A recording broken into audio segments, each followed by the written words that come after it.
பொதிகை செல்வராஜ் அவர் தயாராக இருக்கும் முன் இப்பொழுது அவரை அறிமுகம் செய்வதற்கு நான் கபிலன் ஐயாவை அழைக்கிறேன். அந்த கபிலன் ஐயா அவர்களை பற்றி என்னுடைய தொகுப்பில் தெரிந்து கொள்ள வேண்டும். தொகுப்பு வாசிக்கிறவர்கள் தெரிந்து கொள்ள வேண்டும். ஆனால் நான் கபிலன் ஐயாவை ஒரு சிறு அறிமுகத்துடன் அறிமுகம் செய்துவிட்டு கபிலன் ஐயா அவருடைய படத்தின் அறிமுகம், அவரை பற்றிய அறிமுகத்தை தொடருவார்கள். வாசகர்களே வணக்கம். இந்த மலையாள திரைப்படத்தை, காவிய மேளா என்ற திரைப்படத்தை பற்றி என்னுடைய ஆருயிர் தோழர், இலக்கிய பேச்சாளர், என்னோடு வங்கியில் சேர்ந்து பணிபுரிந்த என் ஆருயிர் நண்பர், சிறந்த ஓவியர், பன்முக வித்தகர் பூமாபா கபிலன் ஐயா அவர்கள்,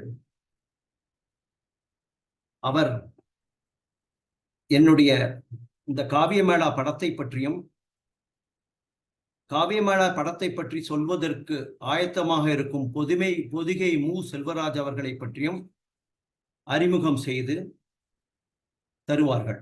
அதற்கு முன்பாக இன்னும் சில வார்த்தைகள் பூமாபா கபிலன் ஐயா அவர்களை பற்றி நான் சொல்ல வேண்டும். பூமாபா கபிலன் ஐயா அவர்கள், இவர் புகழ்பெற்ற பாடலாசிரியர், பூமா பாலசுப்பிரமணியனின் இளைய மகன். தந்தையைப் போல் மகனும் தன் முழு நேரத்தை கலைக்கு அர்ப்பணித்துக் கொண்டிருக்கிறார். பல பட்டிமன்றங்கள், நிகழ்ச்சிகளில், தொலைக்காட்சி நிகழ்ச்சிகளில் பங்கு கொண்டு தன் பன்முகத்தன்மையை வெளிப்படுத்திக் கொண்டிருக்கிறார். எளியவர், இனியவர், நான் கேட்டவுடன் எனக்கு உதவி செய்வேன் என்று வந்தவர் இந்த தொகுப்பிற்காக. அவர் இப்பொழுது இந்த படத்தை பற்றி சில குறிப்பையும் மற்றும் அந்த படத்தை பற்றி விரிவாகவும் சுவையாகவும் கூற காத்திருக்கும் நம் பிரமுகர், வித்தகர், பொதிகை மு. செல்வராஜ் பற்றியும் அவர் சொல்வார்கள். அன்றைய கபிலன் குறிஞ்சிக்கோ, இன்றைய கபிலன் அன்புக்கோர். வாருங்கள் கபிலன் அவர்கள்.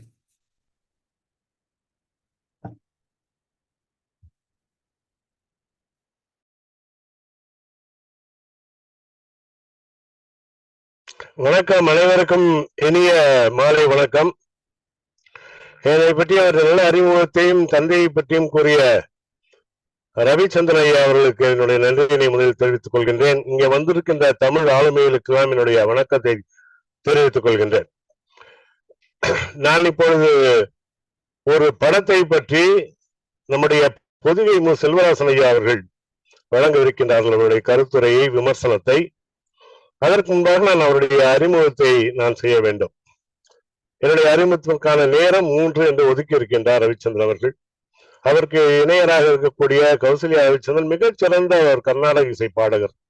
அவருடைய திருமணாரின் ஒத்துழைப்பில் இவர் 60 ஆண்டுகள், தமிழ் வருடங்கள் 60, அந்த தமிழ் ஆண்டுகள் 60 தமிழ் ஆண்டுகள் பற்றி ஒரு வரலாற்று மற்றும் சமூக கண்ணோட்டம் என்ற ஒரு நூலை அவர்கள் 5வது புத்தகமாக வழங்கவிருக்கின்றார்கள். அதற்கு என்னுடைய நெஞ்சார்ந்த வணக்கங்களையும் வாழ்த்துக்களையும் தெரிவித்துக் கொள்கின்றேன். இதனை தமிழ் கூறு நல்லுலகம் நிச்சயமாக பாராட்டும், அவருக்கு பரிசளிக்கும், விருதளிக்கும் என்றும் நான் முன்கூட்டி அவரை வாழ்த்துகின்றேன். அவர் எப்பவுமே அவர் SBIN என்று சொல்லிக் கொள்ள விரும்புவார். மிக அருமையாக வெளி இலக்கிய மேடையிலே பாடுபவர், திருவிழாக்களிலே பாடுபவர், கோயில்களிலே பாடுபவர், மிக சிறந்த பட்டாளர். வங்கித்துறை ஒரு கண் என்றால் இதை ஒரு கண்ணாக, இலக்கியத்துறை ஒரு கண்ணாக நடத்தி கொண்டிருக்கின்றார் நம்முடைய ரவிச்சந்திரன் அவர்களுக்கு மீண்டும் என்னுடைய வணக்கங்களை தெரிவித்துக் கொண்டு இப்போது என்னுடைய நிகழ்ச்சிக்கு வருகின்றேன். இப்ப நம்முடைய அறிமுகம் செய்ய போயிருக்கின்றவர் பொதிகை மு. செல்வராசன் ஐயா அவர்கள் விமர்சனம் செய்கின்ற படம் 1965, 66 இடைப்பட்ட காலங்களிலே வந்தது. சரியாக சொல்ல வேண்டும் என்றால் 22/10/1965 வெளியிடப்பட்ட படம். இது மலையாள படம், தென்னிந்திய மொழிகளிலே மலையாள படம். உங்களுக்கு மலையாள படம் என்று அந்த காலத்திலே மிக தத்ரூபமாக இருக்கும். ஒரு மலையாள படம் என்று எடுத்துக்கொண்டால் ரொம்ப அதிகமான ஜோடனைகள் இருக்காது. அலங்காரங்கள் இருக்கார். மிக சிறப்பாக சொல்லக்கூடியவர்கள் மலையாளம். இன்றும் அப்படித்தான். காவிய மேளா என்ற அந்த படத்தின் பெயர். அதில் மலையாளத்திலே புகழ்பெற்ற ஒரு படமாக அது இருக்கிறது. அதில் வருகின்ற கதாபாத்திரங்கள், நடிகர்கள் பற்றி நம்முடைய பொதுகை மு. செல்வராசன் ஐயா அவர்கள் விளக்கமாக விமர்சனத்தில் வைப்பார்கள் என்று எனக்கு தெரியும்.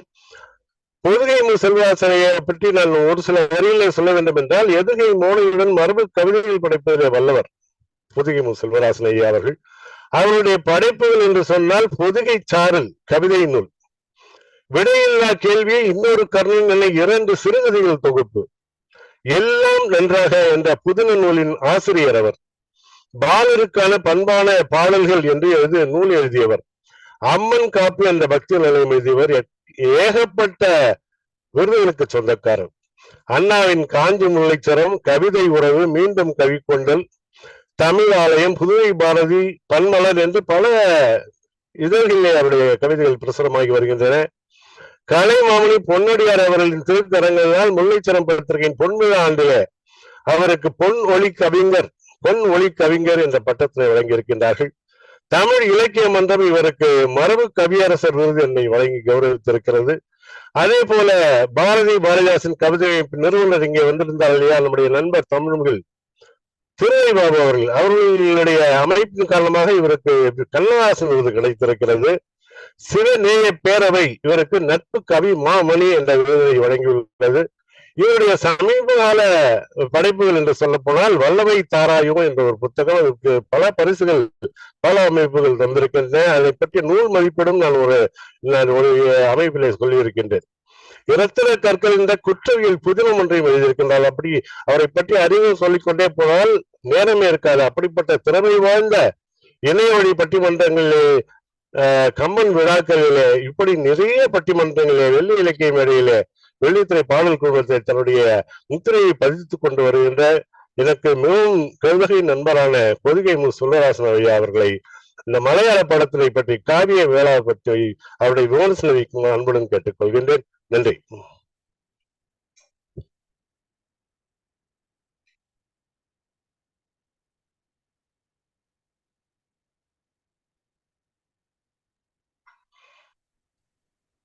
பொதுகையார்.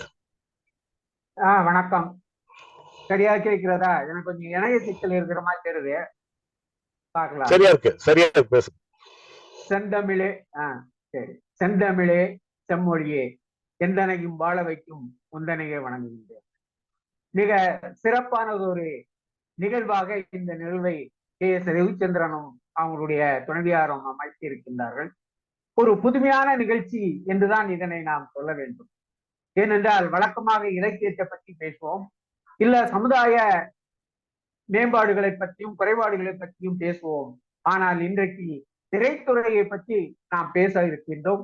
அதுவும் இன்றைய காலகட்டத்தை பற்றியதல்ல.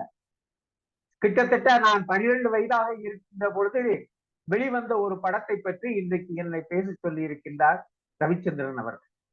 காவிய மேளா என்னும் மலையாள திரைப்படத்தை பற்றி உங்களோடு நான் சில வரிகளை பேச வேண்டும், சில சொற்களை கூற வேண்டும் என்று ஐயா அவர்கள் கூறியிருக்கின்றார்கள். இந்த படம் எடுத்துக்கொண்டால் 1943 ராஜா என்னும் பெயரில் இந்தியில் படமாக வந்திருக்கின்றது. அதனை சற்று மாற்றி சற்று திரித்து 1957 பியாசா என்னும் பெயரில் ஒரு படம் வந்திருக்கின்றது. இந்த இரண்டையும் தழுவி வந்த ஒரு படம் தான் இந்த காவிய மேளா. காவிய மேளா என்று கூறுகிறோம். காவியம் என்றால் கவிதைகள், மேளா என்று ஒரு சொல்கின்ற கவிதை தொகுப்பு என்று சொல்லலாம்.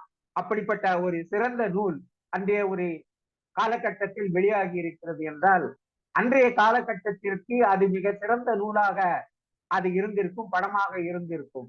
ஆனால் இன்றைய காலகட்டத்தோடு அந்த படத்தை எடுத்து செல்கின்ற பொழுது அது இன்றைய சமுதாயத்தை சென்று அடையுமா என்பது சற்று சந்தேகம். ஏனென்றால் மலையாளத்தில் மிக பிரபலமாக ஓடிய இந்த திரைப்படம் தமிழில் 1967 எடுத்த பொழுது வெற்றிகரமாக ஓடவில்லை என்று கூறினார். அதே பாடல்களை தமிழில் மொழிபெயர்த்து அதே இசையமைப்பாளரை கொண்டு அந்த இசையோடு பாடப்பட்ட பாடல்கள் என்றாலும் தமிழில் ஏன் அது ஓடவில்லை என்று நாம் எண்ணுகின்ற பொழுது, இடத்துக்கு இடம், மொழிக்கு மொழி, மாநிலத்துக்கு மாநிலம், மக்களின் மனநிலைகள் வேறுபட்டு இருக்கின்றன என்பதைத்தான் இது எடுத்து காட்டுகின்றது. மிக சிறப்பான படமாக தான் இருக்குது. நானும் 2 முறை மொழி புரியாவிட்டாலும் கூட அந்த படத்தை பார்த்து கதை புரிந்தது. கதையில் எப்படிப்பட்ட நிகழ்வுகள் எல்லாம் இருக்கின்றன என்பதை எண்ணி பார்க்கின்ற பொழுது மிகவும் அற்புதமாகத்தான் இருந்தது. இந்த படத்தை டி. வாசுதேவன் அவர்கள் ஜெயமாரதி தயாரித்து இந்த படத்தை இயக்கியவர் எம். கிருஷ்ணன் நாயர் அவர்கள். இந்த படத்தில் முக்கிய பாத்திரங்களாக பிரேம் நசீர், ஷீலா இருவரும் நடித்திருக்கின்றார்கள். கதை வசனத்தை மிக சிறப்பாக எழுதியிருப்பவர் எஸ்.ஆல். பூரம் சதானந்தன் அவர்கள். இந்த படத்தின் வெற்றிக்கு இவருடைய வசனங்களும் ஒரு காரணமாக இருந்திருக்கின்றது என்பதைத்தான் அன்றைய கால விமர்சகர்கள் கூறியிருக்கின்றார்கள் என்பதை என்கின்ற பொழுது, ஒரு படத்தில் ஒரு அம்சம் மட்டும் சிறப்பாக இருந்தால் அந்த படம் ஓடிவிடும், வெற்றி பெற்றுவிடும் என்பது அல்ல. அந்த படத்திற்கு கதை வேண்டும், கதைக்கு ஏற்ற வசனங்கள் வேண்டும், வசனத்தைக்கு ஏற்ற நடிகர் நடிகைகள் வேண்டும். அந்த நடிகைகள் அதை கருத்துக்களை மக்களிடம் கொண்டு செல்வதற்கு ஏற்ற பாடல்களை அங்கே புகுத்த வேண்டும். அப்படி புகுத்தப்படும் பாடல்கள் கருத்துள்ளதாக, செறிவுள்ளதாக இருக்க வேண்டும். அப்படி செறிவுள்ளதாக இருக்கின்ற பாடல்கள் மக்களை சென்று அடைய வேண்டும் என்றால் ஒரு சிறப்பான இசை இருக்க வேண்டும். அப்படித்தான் இந்த படத்தில் ஒரு சிறப்பான இசை அமைந்திருக்கிறது. அந்த சிறப்பான இசைதான் இந்த காவிய மேளாவை மக்களிடம் கொண்டு சென்று இருக்க வேண்டும் என்றுதான் அனைத்து பத்திரிகைகளும் அன்றைய காலகட்டத்தில் விமர்சனம் செய்திருக்கின்றன என்று எண்ணுகின்ற பொழுது, இப்படிப்பட்ட படங்கள் எல்லாம் இன்றைக்கு வருவதில்லை என்பதைத்தான் நான் எண்ணி பார்க்க வேண்டும். ஆனால் அந்த காலத்தில் மலையாளத்தில் வருகின்ற படங்கள் எல்லாம் நிச்சயமாக அது இன்றைய தமிழ் படங்களை போல இல்லை, அன்றைய தமிழ் படங்களை போல படவடமாக இருப்பதில்லை. அதில் எளிமை இருக்கும். தமிழ் படங்களில் ஆர்ப்பாட்டங்கள் இருக்கும், அதிகமான இது செட் போட்டு எடுத்திருப்பாங்க. ஆனா மலையாளத்தில் செட்டே இல்லாம இயற்கையோடு இயந்த காட்சிகளை படமாக்கி இருப்பார்கள். அப்படிப்பட்ட காட்சிகள் எல்லாம் நம்முடைய மனதிலே சென்று நம் மனசிலே தங்குகின்ற அளவிற்கு அவை இருக்கும் என்று சொன்னால் அது மிகையல்ல. அப்படிப்பட்ட ஒரு படத்தை தான் காவிய மேலாக அன்றைக்கு எடுத்திருக்கின்றார்கள். இந்த படத்தில் முக்கியமாக நாம் கூற வேண்டும் என்றால், கதையை விட பாடல்கள் மிக சிறப்பானதாக அமைந்திருக்கின்றன. அந்த சிறப்புக்கு உரியவர் அந்த படத்தின் இசையமைப்பாளர் வி. தட்சிணாமூர்த்தி அவர்கள்தான் இந்த படத்திற்கு இசையமைத்து, பாடல்களுக்கு இசையமைத்து தந்திருக்கின்றார்கள். அவர்களுக்கு அந்த பாடல் வரிகளை எல்லாம் எழுதி கொடுத்தவர் வயலார் ராமவர்மா அவர்களும் வி. பாஸ்கரன் அவர்களும் என்று சொன்னால் மிகையால் ஒவ்வொரு பாடலுக்கும் மிகவும் சிறப்பான வரிகளை அவர்கள் தந்திருக்கின்றார்கள். அந்த சிறப்பான வரிகளை எல்லாம் கே.ஜே. ஜேசுதாஸ், டி. லீலா, எஸ். ஜானகி, எல்.ஆர். ஈஸ்வரி, பி.பி. சீனிவாசன் போன்ற பாடல்கள் எல்லாம் அந்த படத்திலே பாடியிருக்கிறார்கள். அப்படிப்பட்ட மிக சிறப்பான பாடல்கள். சிலர் நினைக்கலாம், இந்த படத்திலே பார்த்தீர்கள் என்றால் கதையை நீங்கள் படத்தை பார்க்கின்ற பொழுது அடிக்கடி பாடல்கள் வரும். ஏனென்றால் அந்த படமே பாடல்களுக்காக எடுக்கப்பட்ட படமாக தான் இருக்க வேண்டும் என்பதுதான் என்னுடைய உள்ளார்ந்த எண்ணமாக இருக்கின்றது. ஐயா தட்சிணாமூர்த்தி அவர்கள் பாடல்களுக்கு இசையமைக்கின்ற பொழுது எவ்வளவு சிரமப்பட்டு இசை அமைத்திருக்கிறார்கள் என்பதை இந்த பாடத்திலே நான் ஒரு பாடலை இவர்கள் சொல்லுகின்ற பொழுது, அதாவது சொப்பனங்களே என்னும் பாடலை கே.ஜே. ஜேசுதாஸ், டி. லீலா அவர்கள் பாடியிருப்பார்கள். இந்த பாடலுக்காக கிட்டத்தட்ட 20 டியூனை அவர்கள் போட்டிருக்கின்றார்கள் என்று செய்திகள் கூறுகின்றன. அப்படி 20 டியூன்கள் போடுகின்ற அளவுக்கு அவர்கள் வி. தட்சிணாமூர்த்தி அவர்கள் அன்றைக்கு காலத்திலேயே திறமை பெற்று இருக்கின்றார்கள். அவருடைய இசையில் அபரிமிதமான இசைக்கருவிகள் இசைக்கப்படுவதில்லை. சாதாரணமாக 1-2 இசைக்கருவிகள் தான் இசைக்கப்படும். அப்படி குறைந்த இசைக்கருவிகளை கொண்டு மிக சிறப்பான பாடல்களை அவர் அன்றைக்கு தந்திருக்கின்றார். இந்த படத்திலே பாத்தீங்கன்னா கிட்டத்தட்ட ஒரு 6 பாடல்கள் இருக்கின்றன. அந்த 6 பாடல்களும் மிக சிறப்பான பாடல்களாக இருக்கின்றன என்பதைத்தான் நான் கூறிக்கொள்ள கடமைப்பட்டு இருக்கின்றேன். தேவி ஸ்ரீ தேவி அப்படின்னு ஒரு பாடல் இருக்குது. அது நம்ம தமிழ்ல கூட அதே பாடல் இருக்கின்றது. அது ரெண்டு ஒண்ணு வாழ்வியல் மாயும் பாடத்துல வருகிற அந்த பாடல் அல்ல, இன்னொரு படத்தில் வருகின்றது. அந்த பாடலும் மிக சிறப்பாக இருக்கும், உள்ளத்தை உருப்பதாக இருக்கும். படத்திலே அதை பாடியவர்கள் KJ ஜேசுதாஸ் அண்ட் பி லீலா. இது என்னன்னா அந்த பாடலை வெறும் ஏதோ பாடலை எழுதி இது பண்ணல, ஒரு ராகம். இந்த பாட்டுக்கு வளர்ச்சி ராகம் என்று குறிப்பிட்டிருக்கின்றார்கள். ராகத்தில் பலகும் இந்த பாடலை வளர்ச்சி என்னும் ராகத்திலே எழுதியிருப்பதாக செய்திகள் கூறுகின்றன. சொப்பனங்களே என்னும் பாடலே KJ ஜேசுதாஸ் பி லீலா பாடியிருந்தாலும் இதற்கும் ஒரு ராகம், இது சகானா ராகத்தில் பாடப்பட்ட பாடல் என்று கூறுகின்றார்கள். ஈஸ்வரனை தேடி தேடி என்று ஒரு பாடல் மிகவும் வரவேற்பு பெற்ற பாடலாக இதனை குறிப்பிடுகின்றார்கள். ஜனனி ஜெகஜனனி எனும் ஒரு பாடல், இந்த பாடலுக்கும் பிலகரி ராகத்தில் பாடியிருக்கின்றார்கள், ஜேசுதாஸ் அவர்கள் பாடியிருக்கின்றார்கள். சொர்க்க நந்தினி என்னும் ஒரு பாடல், அதை ஜேசுதாஸ் அவர்கள் பாடியிருக்கின்றார்கள். தீர்த்த யாத்திரை இது ஜேசுதாஸ் அவர்கள் பாடியிருக்கின்றார்கள். பாடத்தின் கடைசியில் வருகின்ற ஒரு பாடல் மனதை உருப்புவதாக இருக்கும் பாடல் என்று சொல்லி இந்த படத்திலே ஒரு புதுமையை ஐயா தட்சிணாமூர்த்தி அவர்கள் புகுத்தியிருப்பார்கள். அதாவது இந்த சொப்பனங்களே என்னும் பாடலில் எல்லா பாடல்களையும் அழைத்து வேறு வேறு பண்களில் பாட வைத்திருப்பார். அதுதான் அந்த படத்திற்கு ஒரு சிறப்பு. அதில் யாரெல்லாம் பாடுகிறார்கள்? பி ஸ்ரீனிவாசன் பாடுவார், அப்புறம் KJ ஜேசுதாஸ் பாடுவார். அது மட்டும் இல்ல, இசையமைத்த அவர் தட்சிணாமூர்த்தி அவர்களும் ஒரு 4 வரிகள் அந்த பாடலை பாடுவார். இப்படி ஒரு சிறப்பான புதுமையை அந்த படத்திலே புகுத்தி அந்த படத்தின் வெற்றிக்கு அடிக்கல் ஆட்டியவர் ஐயா தட்சிணாமூர்த்தி. இசையமைப்பாளர் தட்சிணாமூர்த்தி என்றால் அது நிச்சயமாக மிக சிறப்பான பாடல்களை தந்தார். பாடல்களோடு மட்டுமா அந்த படம் நின்றிருக்கின்றது என்றால் இல்லை, கதையும் மிக சிறப்பான கதைதான். ஒரு வாழ்வில் இடையிலே பழுதுபட்ட ஒருவனால் எப்படி இந்த உலகத்தில் வாழ முடியும், அவன் எத்தகைய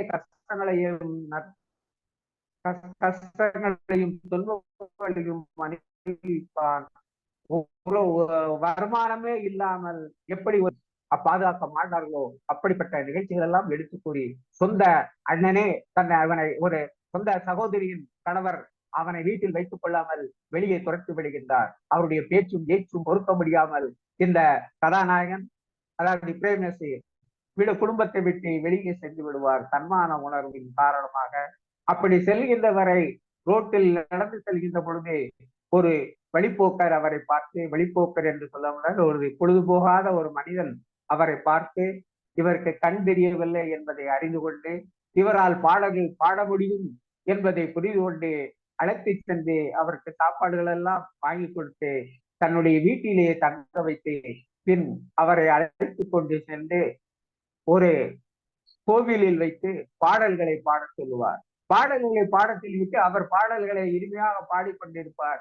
இவர் பக்கத்திலே தொண்டை விரித்து காசு கலெக்ட் பண்ணி கொண்டிருப்பார். அதாவது பிச்சை எடுக்கிற மாதிரி இவரை பாட வச்சு இவர் தொண்டை விரிச்சு காசை கலெக்ட் பண்ணிட்டு இருந்தாரு. அப்படியே கொஞ்ச நாள் ஓடிக்கிட்டு இருந்தது.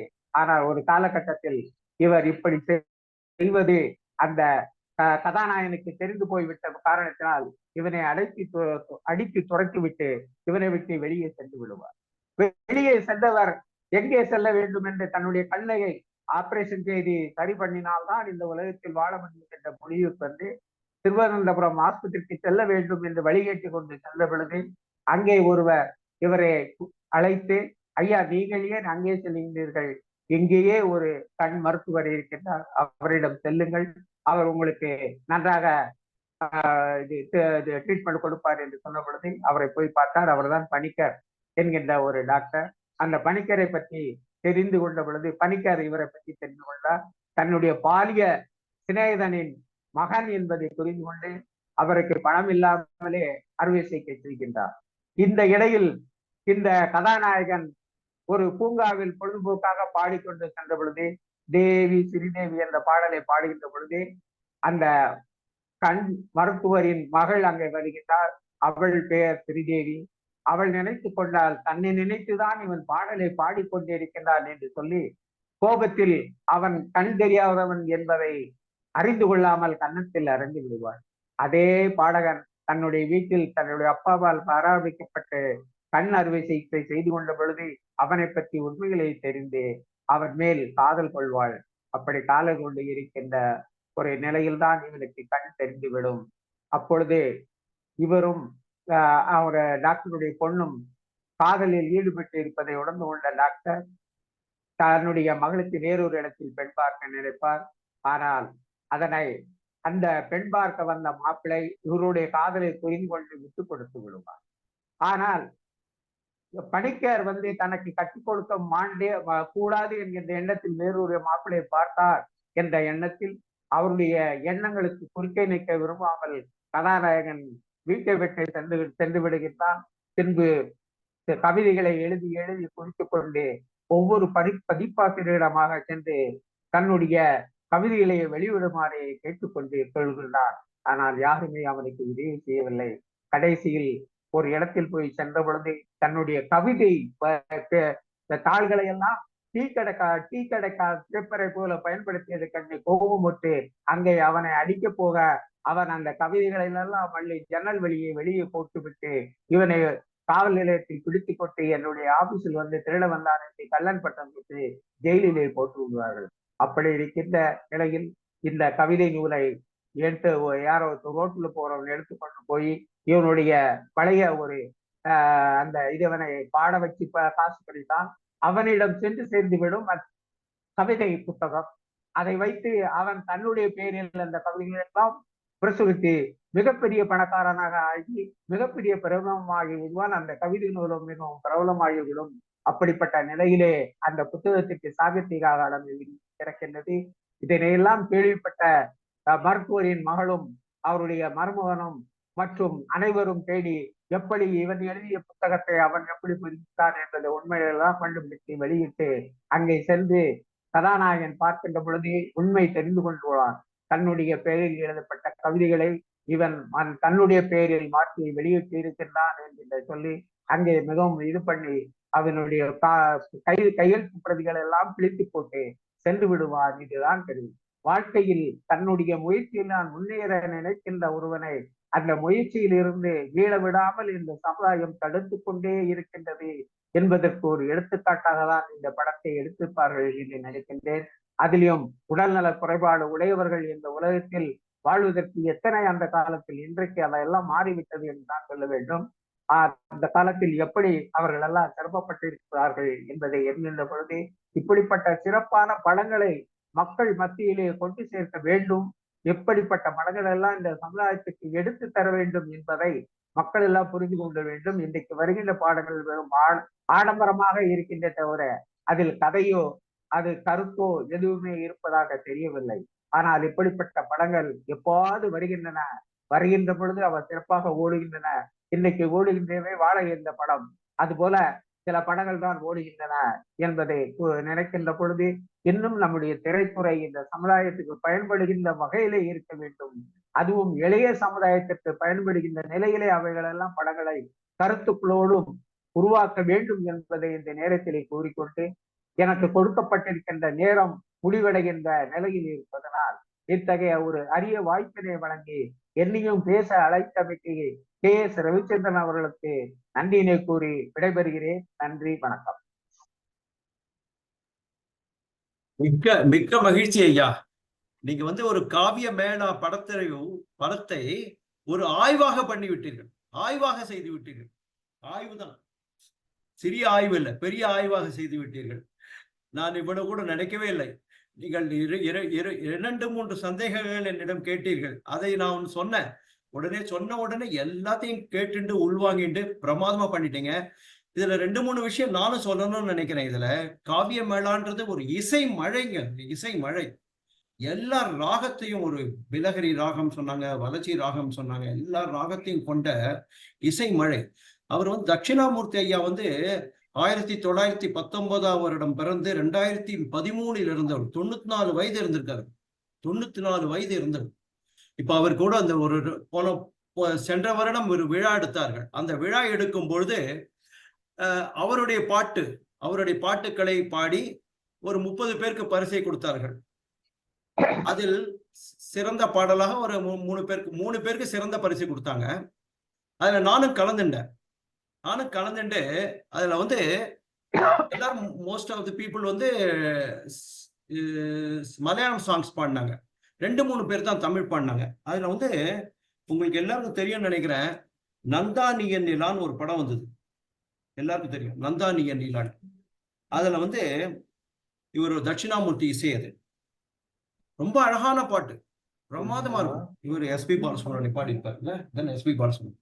நந்தா நீ என் நீலா நீலா நாயகன் மடியில் காண்பது சுகமே நாணம் ஏனோ வா வா வா பாடி அதுல வந்து சரணம்லாம் பிரமாதம். ஒரு சமஷ்டி சரணம் சொல்லுவாங்க, ஒரே சரணத்துல எடுத்துட்டு பிரமாதமா இருக்கும், ரொம்ப நல்லா இருக்கும். லா லா லா லா லே லா லா லா லே லா லே லா லா லா லா லே லா லா லே லா லே லா லா லா லே. அகத்தியம் போற்றும் அருந்தமிழ் நீயே அருந்ததி போலே பிறந்து வந்தாயே நந்தானி என் நீலா நீலா நாயகன் மடியில் காண்பது சுகமே நாணம் ஏனோ வா வா வா. இந்த பாடலை நினைவூட்டும்படி நீங்கள் அழகாக சிறப்பாக செய்து விட்டீர்கள். உங்களுடைய சமயத்தில் முடித்து விட்டீர்கள். மற்றும் இதை வந்து ஒரு 15 நிமிடமாவது எடுத்துக்கணும்னு நினைச்சேன். நான் அவ்வளவு தூரம் எடுத்துக்கணும் இந்த படத்துக்கு. அவ்வளவு தூரம் ரொம்ப நல்லா சிறப்பா செய்தீர்கள். பொதுகை செல்வராஜ் அவர்களே, உங்களுக்கு மிக்க நன்றியை செலுத்தி இந்த அடுத்த நிகழ்வுக்கு நாம் செல்ல தயாராக இருக்கிறோம்.